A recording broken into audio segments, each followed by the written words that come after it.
ಹಿರಿಯ ವಕೀಲ ಸದಾಶಿವ ರೆಡ್ಡಿ ಮೇಲೆ ಹಲ್ಲೆ ಖಂಡಿಸಿ ಬೀದರ್ನಲ್ಲಿ ಪ್ರತಿಭಟನೆ ಮಾಡಲಾಗಿದೆ. ತೋಳಿಗೆ ಕೆಂಪು ಪಟ್ಟಿ ಧರಿಸಿ ಜಿಲ್ಲಾ ವಕೀಲರ ಸಂಘದಿಂದ ಪ್ರತಿಭಟನೆ ನಡೆಸಿದ್ದಾರೆ. ಅಂಬೇಡ್ಕರ್ ವೃತ್ತದಿಂದ ಜಿಲ್ಲಾಧಿಕಾರಿ ಕಚೇರಿಯವರೆಗೆ ಪ್ರತಿಭಟನಾ ಮೆರವಣಿಗೆ ಮಾಡಿ ಏಕಾಏಕಿ ಕಚೇರಿಗೆ ನುಗ್ಗಿ ಹಲ್ಲೆ ಮಾಡಿದವರ ಬಂಧನ ಇನ್ನೂ ಆಗಿಲ್ಲ. ಸಾಮಾನ್ಯ ಜನರ ಮೇಲೆ ಹಲ್ಲೆ ನಡೆದಾಗ ಬಂಧನ ಆಗ್ತಾರೆ. ಇಂದು ವಕೀಲರ ಮೇಲೆ ಹಲ್ಲೆ ಆದ್ರೂ ಬಂಧನ ಆಗಿಲ್ಲ.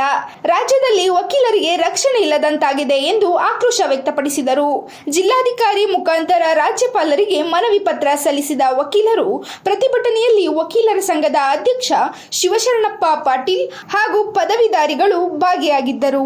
ಭಾರತೀಯ ವಕೀಲರ ಪರಿಷತ್ತಿನ ಸಹ ಅಧ್ಯಕ್ಷರು, ಕರ್ನಾಟಕ ರಾಜ್ಯ ವಕೀಲರ ಪರಿಷತ್ತಿನ ಮಾಜಿ ಅಧ್ಯಕ್ಷರು ಹಾಗೂ ಹಾಲಿ ಸದಸ್ಯರು ಹಿರಿಯ ವಕೀಲರಾದಂತಹ ಸದಾಶಿವ ರೆಡ್ಡಿಯವರ ಮೇಲಿನ ಹಲ್ಲೆಯನ್ನು ಖಂಡಿಸಿ ಇವತ್ತ ಜಿಲ್ಲಾ ವಕೀಲರ ಸಂಘವು ತೀವ್ರವಾದಂಥ ಖಂಡಿಸ್ತದೆ ಹಾಗೂ ಇವತ್ತ ಜಿಲ್ಲಾಧಿಕಾರಿಗಳ ಮುಖಾಂತರ ಮಾನ್ಯ ರಾಜ್ಯಪಾಲರಿಗೆ ಮನವಿ ಪತ್ರ ಕೊಡೋದಿದೆ. ಆ ಮನವಿ ಪತ್ರವು ತಮ್ಮ ಮುಂದೆ ಓದೋಕ್ಕೆ ಇಷ್ಟಪಡ್ತೀನಿ.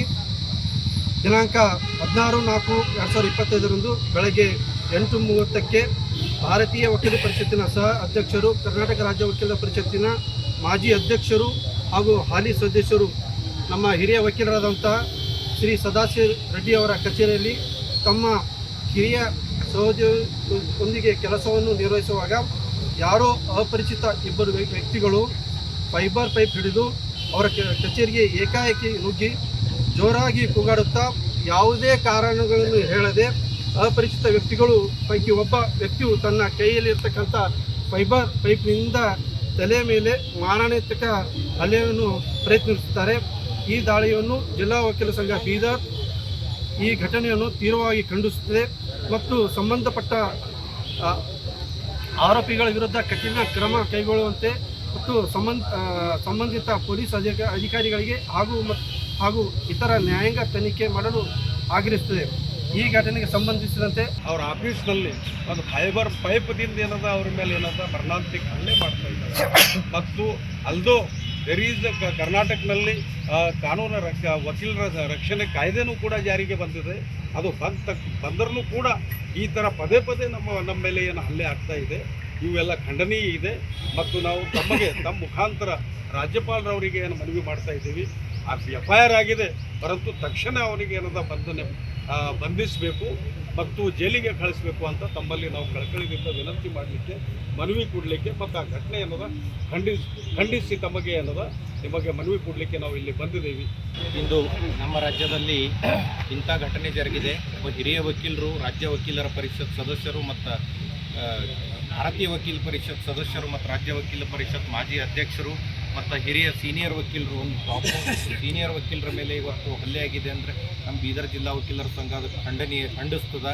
ಯಾಕಂದ್ರೆ ಅವರು ಒಂದು ಸೀನಿಯರ್ ವಕೀಲ ಮೇಲೆ ಯಾರು ಇಬ್ಬರು ಕಿಡಿಗೇಡಿಗಳು ಅವ್ರ ಮನೆಗೆ ಅವ್ರ ಆಫೀಸ್ಗೆ ನುಗ್ಗಿ ಒಬ್ಬ ಹೊಡಿತಾನ ಪೈಪ್ ಹಚ್ಚಿ ಮತ್ತೊಬ್ಬ ವಿಡಿಯೋ ಮಾಡ್ತಾನೆ ಅಂದ್ರೆ ವಕೀಲರದ್ದು ಅಂದ್ರೆ ವೈರಲ್ ಮಾಡೋ ಸಲುವಾಗಿ ಅಥವಾ ವಕೀಲರ ಮೇಲೆ ಏನೂ ಮಾಡ್ರು ಏನೂ ಆಗಲ್ಲ ಅನ್ನುವಂಥ ಇವತ್ತು ಸಮಾಜದಲ್ಲೇನು ಪರಿಸ್ಥಿತಿ ನಿರ್ಮಾಣ ಆಗ್ಯದ. ಆ ಪರಿಸ್ಥಿತಿಯನ್ನು ಹದಗೆಟ್ಟೋ ಪರಿಸ್ಥಿತಿಯನ್ನು ಇದಕ್ಕೆ ಹೊಣೆ ಡೈರೆಕ್ಟ್ ಸರ್ಕಾರ ಕೂಡ ಇದೆ.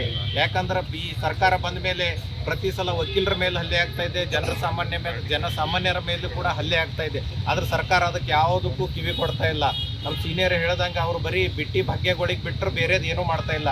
ಸಾಲ ತೆಗೆಯೋದು, ಬಿಟ್ಟಿ ಭಾಗ್ಯ ಕೊಡೋದು ಬಿಟ್ಟು ಸರ್ಕಾರ ಯಾವುದೇ ಒಳ್ಳೆಯ ಕೆಲಸ ಮಾಡ್ತಾ ಇಲ್ಲ. ಮತ್ತು ವಕೀಲರದ ಅಷ್ಟೇ ಅಲ್ಲ, ಜನಸಾಮಾನ್ಯರಿಗೂ ಕೂಡ ಯಾವುದೇ ರೀತಿಯಾದ ಪ್ರೊಟೆಕ್ಷನ್ ಇಲ್ಲ. ಇವತ್ತು ಮೊದಲು 0 FIR ಅಂತ ಹೇಳ್ತಿದ್ರು, ಎಲ್ಲೂ ಮಾಡ್ತಿದ್ರು. ಈಗ ನಾವು ಭಾಳಷ್ಟು ಕಡೆ ನೋಡ್ತಾ ಇದ್ದೀವಿ 0 FIR ಮಾಡಿದ್ರು ಕೂಡ FIRನೂ ಆಗೋದಿಲ್ಲ. ಯಾಕೆ ಆಗೋದಿಲ್ಲ ಅಂದರೆ ಎಲ್ಲ ಕಡೆ ಕ್ರಿಮಿನಲೈಸೇಷನ್ ಬಂದುಬಿಟ್ಟು ಇವತ್ತು ಸ್ಟೇಟ್ ಬೇಕಾಗಿತ್ತು. ಪ್ರತಿ ಸಲ ವಕೀಲರು ಮತ್ತು ಜಡ್ಜಸ್ ಎಲ್ಲ judicial part of the judiciary ಅಂತ ಹೇಳ್ತಾರೆ. ಆದರೆ ರಕ್ಷಣೆಗಿಲ್ಲ. ನಾವು ವಕೀಲರು ನ್ಯಾಯ ಕೊಡಿ ಅಂತ ಕೇಳತ್ತಿದ್ದೀವಿ. ಇವತ್ತು ಈ ಪರಿಸ್ಥಿತಿ ಬರಲಿಕ್ಕೆ ಕಾರಣ ಅಂದ್ರೆ ಇಲ್ಲಿದ್ದಂಥ ವ್ಯವಸ್ಥೆ. ಈ ವ್ಯವಸ್ಥೆ ಬದಲಾಯಿಸ್ಬೇಕು. ಯಾಕಂದರೆ ಈ ವ್ಯವಸ್ಥೆ ನಾವು ನೋಡ್ತಾ ಇದ್ದೇವೆ. 142 ಆರ್ಟಿಕಲ್ 142 ನಾವು ಯೂಸ್ ಮಾಡಿದ್ದೇವೆ. ಮೊದಲು PV ನರಸಿಂಹರಾವ್ ಪ್ರೈಮ್ ಮಿನಿಸ್ಟರ್ ಇದ್ದಾಗ 142 ರೆಫರ್ ಆಯಿತು, ಅದರ ಮೇಲೆ ಅಡ್ವೈಸ್ ಆಯಿತು, ಜಜ್ಮೆಂಟು ಬಂತು. ಆದರೆ ಇವತ್ತು ಸ್ಪೀಕರ್ ಇದ್ದಂಥವ್ರು ಹೇಳ್ತಾ ಇದ್ದಾರೆ 142 ಆರ್ಟಿಕಲ್ ಏನದನ್ನು ಒಂದು ನ್ಯೂಕ್ಲಿಯರ್ ಮಿಸೈಲ್ ಅಂತೇಳಿ. ಈ ರೀತಿ ಅಧಿಕಾರಿಗಳು ಸಂವಿಧಾನ ಮೇಲೆ ಅಟ್ಯಾಕ್ ಮಾಡ್ತಾ ಇದ್ದಾರೆ. ಸುಪ್ರೀಂ ಕೋರ್ಟ್ ಇದ್ದಂಥ ಜಡ್ಜಿನ ಮೇಲೆ ಅಟ್ಯಾಕ್ ಮಾಡ್ಲತ್ತಾರೆ. ಸುಪ್ರೀಂ ಕೋರ್ಟ್ ಜಡ್ಜಿನ ಮೇಲೆ ಅಟ್ಯಾಕ್ ಮಾಡ್ಲತ್ತದ, ನಮ್ಮ ಕಮ್ಯುನಿಟಿ ಮೇಲೆ ಅಟ್ಯಾಕ್ ಮಾಡಿದಂಗೆ. ಏನು ಸಿವಿಲ್ ವಾರ್ ಆಗ್ತದೆ ಅಂತ ಹೇಳೋಂಥ ವ್ಯಕ್ತಿಗಳು ಇವತ್ತು ಪಾರ್ಲಿಮೆಂಟ್ದಲ್ಲಿ ಕೂತಾರೆ. ಈ ಸಿವಿಲ್ ವಾರ್ ಅಂತ ತಿಳಿಯೋಂಥ ಶಕ್ತಿನೇ ಅವ್ರ ಹತ್ತಿರಿಲ್ಲ. ಈ ಹಿನ್ನೆಲೆಯಲ್ಲಿ ನಮ್ಮಲ್ಲಿ ಏನು ಮೊನ್ನೆ ಅಟ್ಯಾಕ್ ಆಗ್ಯದ, ಅದಕ್ಕೆ ವಕೀಲ ಬಾಂಧವರು ತೀವ್ರವಾಗಿ ಖಂಡಿಸ್ತೇವೆ. ಮತ್ತು ಖಂಡಿಸೋದಲ್ಲದೆ ಅರೆಸ್ಟ್ ಮಾಡಬೇಕು, ಅರೆಸ್ಟ್ ಮಾಡ್ತಾನೆ ಇಲ್ಲ.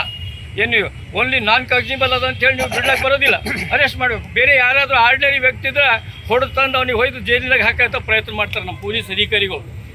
ಅದ್ರ ಸಲುವಾಗಿ ಪೊಲೀಸ್ ಅಧಿಕಾರಿಗಳು ಎಚ್ಚರ ವಹಿಸಬೇಕು. ಇಂಥ ನಾನ್ ಕಾಗ್ನಿಬಲ್ ಇದ್ದರೂ ಕೂಡ ನೀವು ಪೊಲೀಸ್ ಸ್ಟೇಷನ್ದಲ್ಲಿ ಬೇಲ್ ಮಾಡ್ತೀರಿ, ಇಲ್ಲಿ ಪೊಲೀಸ್ ಸ್ಟೇಷನ್ ಬೇಲ್ ಮಾಡೋತ್ತಿಗೆ ಅವ್ನಿಗೆ ಅರೆಸ್ಟನ್ನು ತೋರಿಸಿ ಅಟ್ಲೀಸ್ಟ್ ಆ ವ್ಯಕ್ತಿಗೆ ಯಾರು ನಮ್ಮದು ಗೊತ್ತಾಗಬೇಕಲ್ರಿ. ಅದು ಗೊತ್ತಾಗ ನಾವು ಪೊಲೀಸ್ ವಿರುದ್ಧ ಮಾತಾಡ್ತೇವೆ, ನಾವು ನೀವು ಒಂದೇ ಇದ್ದಂಗೆ. ಆದರೂ ಕೂಡ ಏನದ ಈಗ ಸೊಸೈಟಿ ಹಾಲತ್ ಭಾಳ ಬದಲಾಯಿಸಿದ್ರಿ.